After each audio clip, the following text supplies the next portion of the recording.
नमस्कार दोस्तों, मैं राहुल यादव आपका फिर से स्वागत करता हूं मेरे एनआरएम वाला चैनल में। और दोस्तों आज हम बात करेंगे @NRM वाला में कि वाटरशेड वोकैबुलरी में ऐसे कौन से और शब्द हैं जिसको हम लोग जान सकते हैं। तो दोस्तों आइए हम जानते हैं कुछ ऐसे वर्ड्स जो काफी टफ होते हैं। तो सबसे पहले हम बात करते हैं स्पिलवे।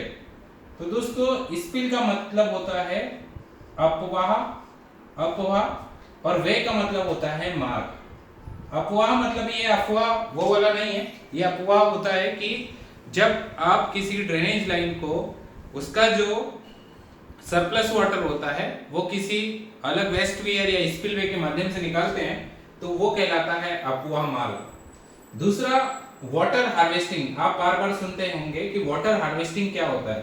तो ये जो है वाटर हार्वेस्टिंग को बोलते हैं जल संरक्षण। यानी आप किसी भी चेक डैम या अर्धन नाला बंद कोई भी ऐसा स्ट्रक्चर बनाते हैं जिसके द्वारा जो है जल को संरक्षित किया जाता है, वो वाटर हार्वेस्टिंग कहलाता है। और ऐसी संरचना को हम लोग वाटर हार्वेस्टिंग स्ट्रक्चर कहते हैं। इसके बाद में वाटर बजटिंग, आपने देखा होगा कि मैनेजमेंट का सबसे पहला एक रूल होता है कि हम लोग प्लानिंग बजटिंग करें। तो बजटिंग जिस तरीके से हम लोग किसी फाइनेंशियल बजटिंग करते हैं उसी तरीके से वाटर का भी बजटिंग होता है। तो इसको लोग जो है हम बोलते हैं जल बजट। जल का बजट तैयार करना ही वाटर बजटिंग कहलाता है।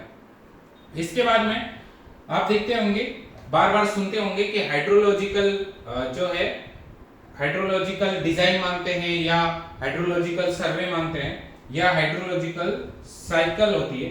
तो इसको जो है हम बोलते हैं हाइड्रोलॉजी मतलब जल विज्ञान, और अगर हाइड्रोलॉजी साइकिल है तो इसको हम बोलते हैं जल चक्र। तो ये टर्मिनोलॉजी इस तरीके का जो है अपना एक अर्थ देती हैं। इवोपोरेशन, इवोपोरेशन मतलब कि जब समुद्र के अंदर पानी गर्म होता है, हीट होता है, उसके द्वारा जो है भाप बन के ऊपर जाता है, उस प्रोसेस को हम लोग इवोपोरेशन कहते हैं। और इसको हिंदी में बोलेंगे वाष्पोत्सर्जन, मतलब वाष्प का उत्सर्जन होना इवोपोरेशन कहलाता है। अब हम बात करते हैं अफॉरेस्टेशन। अफॉरेस्टेशन यानी वनीकरण करना। वनीकरण मतलब आप वनों की मात्रा को बढ़ाना, एफॉरेस्टेशन कहलाता है। और रिफॉरेस्टेशन का मतलब होता है कि वन को जो है पुनः वनीकरण करना, ये जो है रिफॉरेस्टेशन कहलाता है। तो ज्यादातर आपने देखा होगा कि प्रपोजल और जहां पर हम लोग कभी प्लांटेशन को लेकर जब बात करते हैं तो एफॉरेस्टेशन और रिफॉरेस्टेशन का जो है हम लोग ज्यादातर जो है प्रोनाउंसिएशन करते हैं। इसके बाद में agroforestry, crop diversification, crop rotation, intercropping, horticulture, fodder development, climate change, carbon sequestration और क्लाइमेट चेंज एडॉप्टेशन। ये टर्मिनोलॉजी काफी जो है टफ होती है। इसको हम बात करते हैं कि हम किस तरीके से इसका हिंदी अनुवाद करते हैं। तो सबसे पहले हम बात करते हैं, आपने देखा होगा कि आज जो है क्लाइमेट चेंज मिटिगेशन और क्लाइमेट चेंज एडॉप्टेशन का जो है ज्यादा मात्रा में हम लोग प्रोनाउंसिएशन करते हैं। क्लाइमेट, क्लाइमेट मतलब होता है जलवायु या वायु, जलवायु परिवर्तन का समन्वय करना या समावेशन करना। तो ये कहलाता है जलवायु परिवर्तन समन।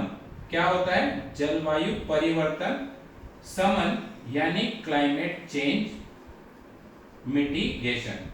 और क्लाइमेट चेंज एडॉप्टेशन होता है जलवायु परिवर्तन अनुकूल। क्या होता है? ये जलवायु परिवर्तन के अनुकूल होना क्लाइमेट चेंज एडॉप्टेशन कहलाता है। और क्लाइमेट चेंज मिटिगेशन जो है जलवायु परिवर्तन समन कहलाता है। फोडर डेवलपमेंट तो आप जानते ही, फोडर मतलब चारा, और चारा विकास क्षेत्र करना मतलब फोडर डेवलपमेंट, एरिया इंक्रीज करना। हॉर्टिकल्चर जो है वो बागवानी कहलाता है। जितने भी हम लोग बागवानी पौधे लगाते हैं वो जो है बागवानी हॉर्टिकल्चर कहलाता है। इंटरक्रॉपिंग यानी अंतर्वर्ती फसलें, अंतर्वर्ती फसलें यानी अंतर्वर्ती फसलें यानी इंटरक्रॉपिंग, ये जो है अंतर्वर्ती। जैसे आप कपास लगाते हैं, कपास में 4 लाइन छोड़ के मूंग लगाते हैं या तुअर लगाते हैं, तो तो मूव टूवर्ड जो क्रॉप होती है वो इंटरक्रॉपिंग कहलाती है। क्रॉप रोटेशन यानी होता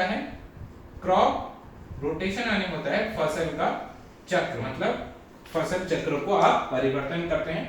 क्रॉप डाइवर्सिफिकेशन होता है फसल विविधीकरण, यानी फसल का विविधीकरण करना एक क्रॉप रोटेशन कहलाता है।